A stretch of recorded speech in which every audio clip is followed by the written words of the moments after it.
Il y a de nombreuses années, dans un village niché appelé Ophia, vivait une fille nommée Amaka. Amaka a perdu sa mère alors qu'elle était encore bébé à cause de complications liées à l'accouchement. Le père d'Amaka, Moussa, s'est remarié quand Amaka avait 4 ans avec Mariam. Mariam était une femme charmante. Amaka était très heureuse d'avoir une petite sœur et voulait être tout ce qu'une grande sœur pourrait être, mais Mariam l'empêchait de s'approcher de sa fille et lui rappelait constamment qu'elle n'avait pas de mère. Amaka pleurait et le rapportait à son père Moussa, qui ne pouvait pas faire grand-chose parce que Mariam avait pris le dessus sur lui. Les années passèrent. Les filles grandirent pour devenir de belles jeunes femmes, et leur tête aussi, même en double mesure.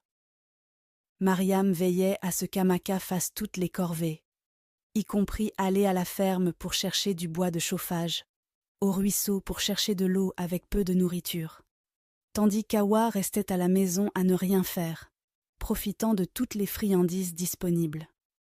Moussa regrettait de s'être remarié. Il a rapidement développé une hypertension artérielle qui a finalement causé sa mort en raison des soucis constants. Amaka était laissée seule dans le monde froid en tant qu'orpheline et était traitée très mal par Mariam et Awa. Le prince d'Ophia était parti du village depuis l'âge de 6 ans pour ses études primaires, secondaires et tertiaires à l'étranger. C'était le moment pour lui de rentrer chez lui, car la coutume d'Ophia est de choisir une épouse. Le secrétaire de confiance du roi, Issa, fut chargé de choisir 6 belles jeunes filles qui seraient au palais lors du retour du roi après une période de 2 mois. Issa choisit Awa, Amaka et 4 autres belles jeunes filles du village. Elles commencèrent toutes à se préparer pour être belles. Qui sait, le prince pourrait décider de se marier avec l'une d'elles et en faire la future reine d'Ophia. Mariam décida de soigner la peau d'Awa pour qu'elle devienne aussi éclatante qu'un miroir. Elle acheta différents produits de soins de la peau et veilla à ne pas manquer aucune de ses routines. La peau d'Awa devint aussi fraîche que du lait, une peau que l'on pourrait facilement décrire comme éclatante. Amaka reçut plus de travail à faire et on lui ordonna de prendre un bain 1 fois tous les 2 jours pour qu'elle paraisse malade, desséchée et non présentable devant le prince pour une exclusion immédiate. L'une des villageoises nommée Salima remarqua ce que faisaient Mariam et Awa à Amaka. Elle leur dit « Mère et fille, ce que vous faites à Amaka est totalement incorrect et inacceptable. Le monde est un cercle vicieux et totalement imprévisible. L'avenir de cette fille vous est inconnu et il pourrait être plus brillant que celui de votre fille. S'il vous plaît, faites demi-tour de ce mauvais traitement avant qu'il ne soit trop tard. » « Dieu m'en garde, » répondit Mariam.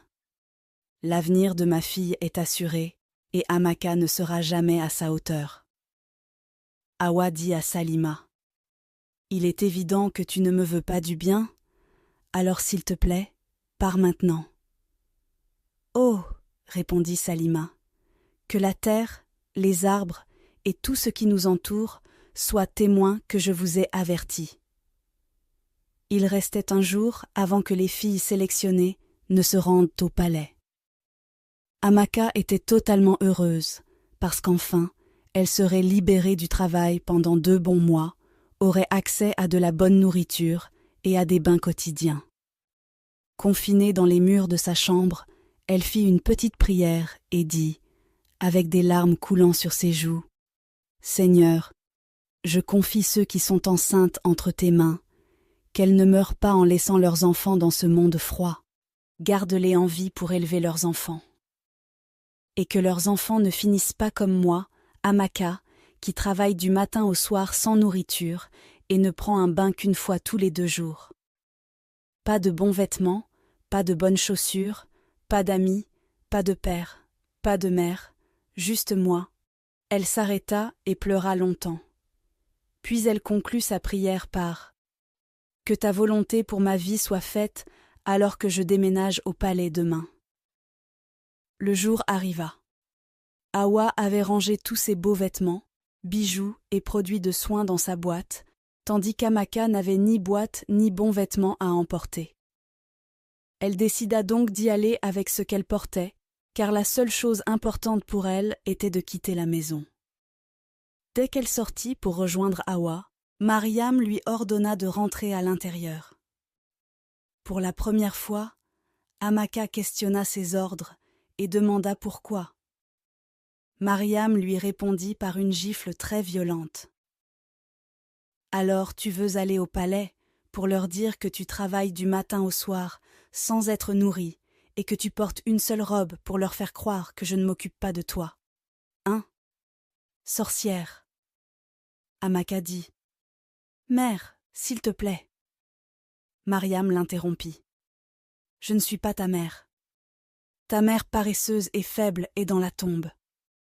Si tu as quelque chose à dire à ta mère, alors trouve sa tombe. » Elle se tourna ensuite vers sa fille Hawa et dit « Quand ils te demanderont où est Amaka au palais, dis-leur simplement qu'elle a dit que le roi, le prince, les anciens et les habitants d'Ophia peuvent tous aller en enfer, qu'elle n'est pas intéressée. » Hawa dit à Amaka « Ô pauvre fille, essaie d'avoir une mère dans ta prochaine vie. » Elle prit ensuite sa boîte et partit pour le palais.